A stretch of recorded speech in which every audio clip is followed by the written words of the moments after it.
ശ്രുതി ഇങ്ങനെ കസേരയിരിക്കുന്ന ശ്രുതി അമ്മയ്ക്ക് കാണിച്ചു കൊടുക്കുമ്പോൾ അമ്മ പറയും, ഇവരിങ്ങനെ ഒരു കസേരയിൽ ഇരിക്കുന്നത് കാണാനാണ് ഞാൻ ആഗ്രഹിച്ചതെന്ന് പറയും. ശ്രുതി ആ കസേരയിൽ ഇരിക്കുന്നത് കാണുമ്പോൾ എല്ലാവരും പറയും, എന്താണ് ഈ ശ്രുതി കാണിക്കുന്നതെന്ന് ചോദിക്കും. അമ്മ ശ്രുതി ആ കസേരയിരിക്കുന്ന ഗമേനെ പറ്റി പറയുമ്പോൾ സച്ചി പറയും, 4000 രൂപ ഉണ്ടെങ്കിലേ അതിൻ്റെ ഒരു കസേര വാങ്ങി വീട്ടിൽ ഇരുന്നാൽ പോരാ, അവന് ഷോപ്പ് കാണാൻ വന്നാൽ അത് നോക്കാതെ ബസ്സിൽ കയറിയ പോലെ ആദ്യം സീറ്റിൽ കയറി ഇരിക്കുകയാണോ ചെയ്യുന്നതെന്ന് ചോദിക്കും.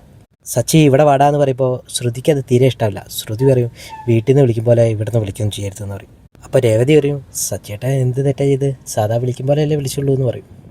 സച്ചി ഉടമയുടെ ഇതിൻ്റെ വിലയും കാര്യങ്ങളൊക്കെ നമുക്കൊന്ന് സംസാരിക്കണം എന്ന് പറയുമ്പോൾ ശ്രുതി കയറി ഇടപെടും. എന്നിട്ട് പറയും, സച്ചി അതൊക്കെ ഞങ്ങൾ സംസാരിച്ചോളാം, അതിലൊന്നും സച്ചി ഇടപെടേണ്ടെന്ന് പറയും.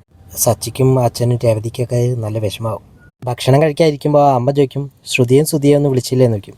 അപ്പോൾ രേവതി പറഞ്ഞ്, ഞാൻ പറഞ്ഞിട്ടുണ്ടല്ലോ എന്ന് പറയും. അപ്പോൾ പറയും, നീ പോയിട്ട് വിളിച്ചോണ്ട് പോകാമെന്ന് പറയും. രേവതി വിളിക്കാൻ പോകുമ്പോൾ സച്ചി തടഞ്ഞു വെച്ചിട്ട് പറയും, അവർക്ക് വിശക്കുമ്പോൾ ഒന്ന് കഴിച്ചോളും, നീ ഇവിടെ ഇരുന്ന് കഴിച്ചോന്ന് പറയും. അമ്മയ്ക്ക് അത് ഇഷ്ടമില്ല. അമ്മ പറയും, നീ ഇരുന്നാലേ ഇങ്ങനെ വിളമ്പാൻ ആൾ വേണ്ടെന്ന് വയ്ക്കും. അപ്പോൾ അച്ഛൻ പറയും, ഇവിടെ എല്ലാവർക്കും കൈയുണ്ടല്ലോ, ആവശ്യത്തിന് എടുത്തിട്ട് കഴിച്ചാൽ മതിയെന്ന് പറയും. ഫുഡ് കഴിക്കാൻ വരുന്ന ശ്രുതി കഴിക്കും, വെജിറ്റേറിയൻ ആണോ, നോൺ വെജ് ഇല്ലെങ്കിൽ ഞാൻ കഴിക്കില്ല എന്നൊക്കെ പറയും. ഇതൊക്കെ കേൾക്കുമ്പോൾ സച്ചി ഇങ്ങനെ കളിയാക്കും. ശ്രുതി അച്ഛനോട് പറയും, സച്ചിയോട് ഈ കളിയാക്കൽ നിർത്താൻ പറയാമെന്ന് പറയും. ശ്രീകാന്തിൻ്റെ വൈഫിനോട് ചോദിക്കും, നീ സീരിയലിലൊക്കെ ഡബ് ചെയ്യാറില്ലേ ചോദിക്കും. അപ്പോൾ അവൾ പറയാ, അതാണല്ലോ എൻ്റെ ജോലി അറിയും. ഇവിടെ ശ്രുതിക്ക് വേണ്ടി ഡബ് ചെയ്യുന്ന ഇവളാന്ന് പറഞ്ഞിട്ട് ശ്രുതിയെ കാണിച്ചു കൊടുക്കും. എന്തിനാ കോട്ട് നോക്കിയോ ശ്രുതി അറിയും, കോട്ടിട്ടൊരു ഫോട്ടോ എടുത്തിട്ട് ഷോപ്പിൽ തൂക്കണം എന്ന് പറയും. അപ്പോൾ സച്ചി ഇങ്ങനെ കൽപ്പന എന്ന് പറഞ്ഞിട്ടൊരു പാട്ട് പാടും. ഇത് കേൾക്കുമ്പോൾ ശ്രുതിക്ക് ദേഷ്യം വരും. ഷോപ്പിന് എന്തെങ്കിലും പേര് കണ്ടെത്തിയോ എന്ന് വർഷം ചോദിക്കുമ്പോൾ ശ്രുതി പറയും, നോക്കിക്കൊണ്ട് നിൽക്കുന്നുണ്ടെന്ന് പറയും. രേവതി പറയും, അച്ഛമ്മയുടെ പേരിട്ടാൽ നല്ലതായിരിക്കും അല്ലേ അച്ഛന്ന്. അപ്പോൾ അച്ഛൻ പറയും, അത് നല്ലതാണെന്ന് പറയും. പക്ഷേ ശ്രുതിക്കും അത് ഇഷ്ടമില്ല, അമ്മയ്ക്കും ഇഷ്ടമില്ല. ശ്രുതിയും മുകളിൽ പോയിട്ട് ഷോപ്പിനുള്ള പേര് ഇങ്ങനെ തിരഞ്ഞുകൊണ്ടിരിക്കുക.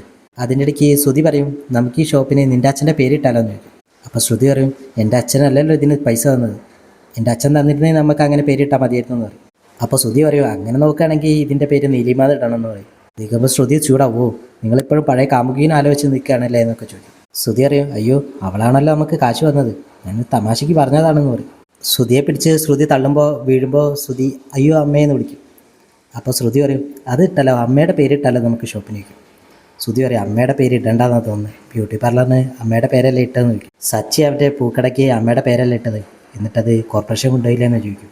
അതുവഴി വന്ന സച്ചി ഇതൊക്കെ കേട്ടിട്ട് ഫോണെടുത്ത് റെക്കോർഡ് ചെയ്യും ഈ പറയുന്നതൊക്കെ. സച്ചി ഉള്ളിലേക്ക് വിളിച്ചു ചോദിക്കും, ഞാനങ്ങോട്ട് വരട്ടെ എന്ന് ചോദിക്കും. എന്നിട്ട് സച്ചി അകത്തേക്ക് കയറുക.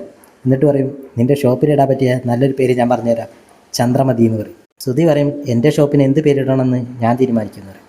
സച്ചി പറയും, ഷോപ്പിന് അമ്മയുടെ പേരിടുന്നതാണ് എനിക്കിഷ്ടം, അമ്മയുടെ പേരല്ലാതെ വേറൊരു പേര് ഇടാൻ ഞാൻ വിടില്ല എന്ന് സച്ചി പറയും. സച്ചി ആ റെക്കോർഡ് എടുത്തിട്ട് വിലക്ക് കേൾപ്പിച്ചെടുക്കും. ഇത് കേൾക്കുമ്പോൾ ശ്രുതിക്ക് ദേഷ്യം പിടിക്കും. മാനേഴ്സ് ഇല്ലേന്നൊക്കെ ചോദിക്കും. സച്ചി പറയും, വേറെ എന്തായിരുന്നു സംസാരിക്കുന്നതെങ്കിൽ ഞാനിങ്ങനെ റെക്കോർഡ് ചെയ്യില്ലായിരുന്നു, അമ്മയെപ്പറ്റി ഇവൻ ഇങ്ങനെയൊക്കെ പറയുമ്പോൾ അത് റെക്കോർഡ് ചെയ്യണമെന്ന് എനിക്ക് തോന്നി.